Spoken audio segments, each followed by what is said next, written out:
Hey,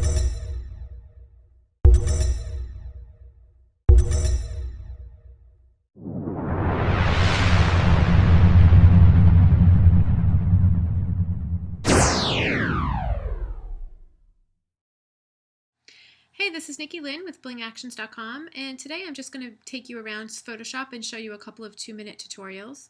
I have a lot of inquiries regarding how the online classes work, and this is just going to be a little bit of a sneak peek of how an online Photoshop editing class works.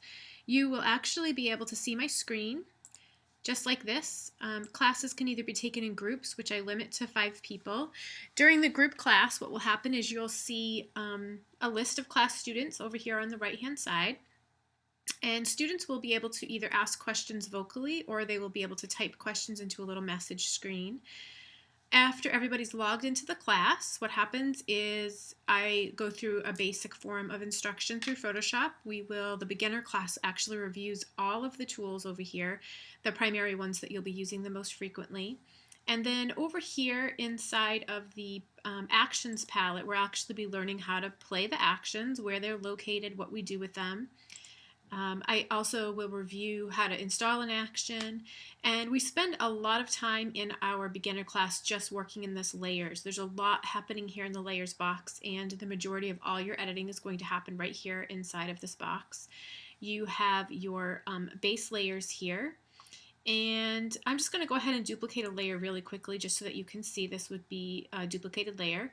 Once that happens, we have options that highlight down here. We have masking options. This is where you'll find your masking. We have layer adjustments, which we'll find down here. And we also have options down here to add effects to our different layers and all of this. Up here at the top, you're going to find blending modes, which we would discuss in detail during the editing class. Each time that you have an action and you have a new layer within the action, or if you're just multiplying layers from one to another, you'll be able to play around with the opacity of each layer. During the class, you'll also learn over here we have all of our different tools and all of our brushes. Every single time that you click on an individual tool or a brush, you have options that also are highlighted across the top of the screen. So what I'm going to do today is I'm just going to show you a very quick 2-minute tutorial here.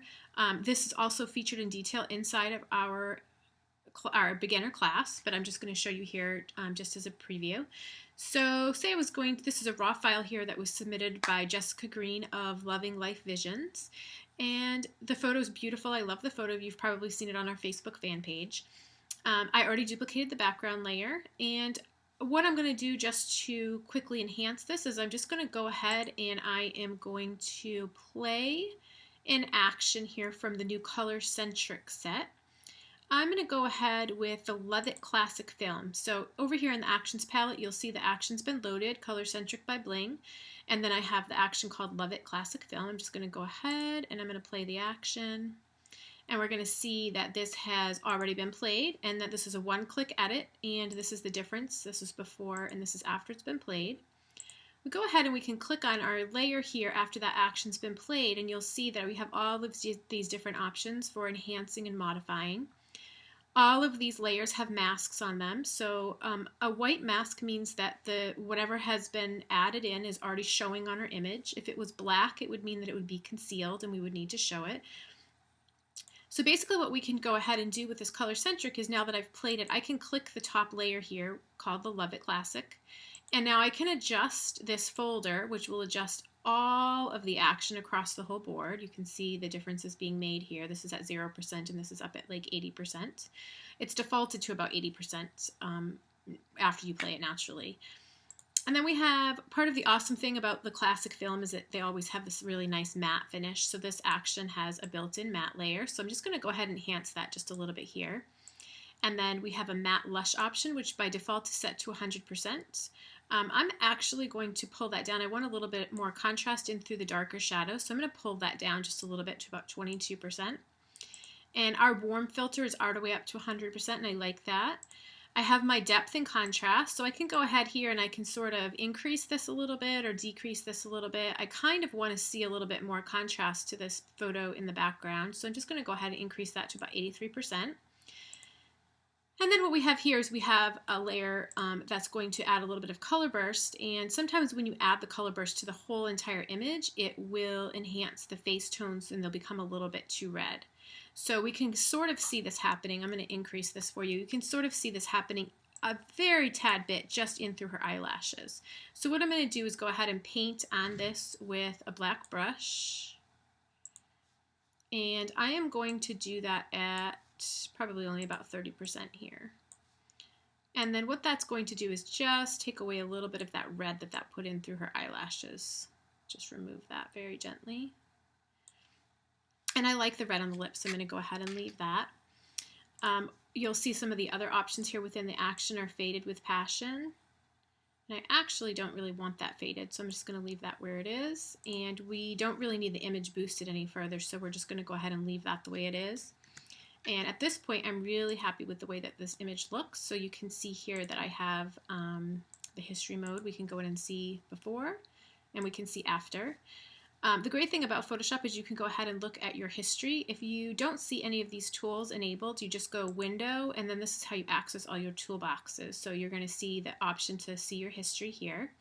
And then, we have our actions, which are displayed here. I like to house all of mine in one spot.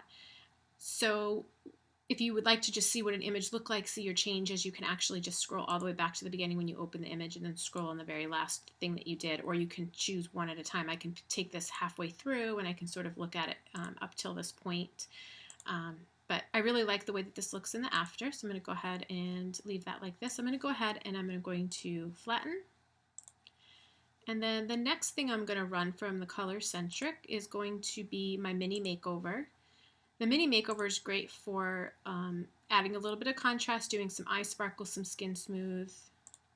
So what I want to do here is just add in the eye sparkle to her eyes. To do that, we're just going to click on the black mask. We're going to come over here and choose a white brush. And I'm going to choose to do this at 100%. So I'm just going to go ahead in here and just sharpen her eyes just a little bit here. That's good. And then I'll just lower the opacity on that just a little bit. And one of the other things I like to do is increase my brush side, and I actually like to use the eye sparkle just a little bit through the hair. And I like to just sharpen the areas leading up to the eyes and into the face here. Sometimes I'll even like do this in through the clothing so it really stands out from the background. And this option has increased to darken image tone, so I'm going to go ahead and I'm just going to darken this up a little bit so we can get a nice crisp, nice background here. And I don't really think she needs any skin smooth, and she definitely doesn't need any of the paint on lips. So we're going to go ahead and leave this here. I'm going to go ahead and flatten this.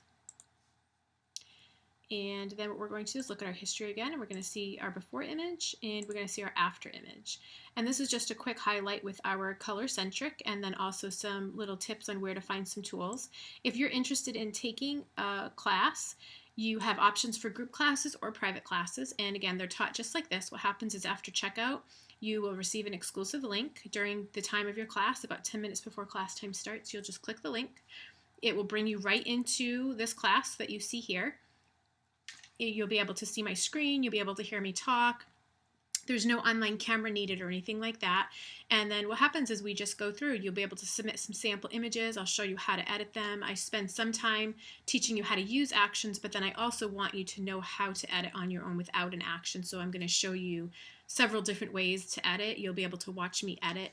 A lot of the class is actually you being able to ask questions and watch me edit and watch me go through the workflow so that you can learn the program and learn all of the steps to be a proficient editor all on your own.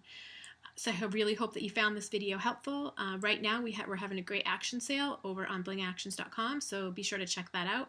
And every week from Wednesday to Sunday we have a deal of the week, so one action every week is always on sale. Come check us out at blingactions.com and have a great day.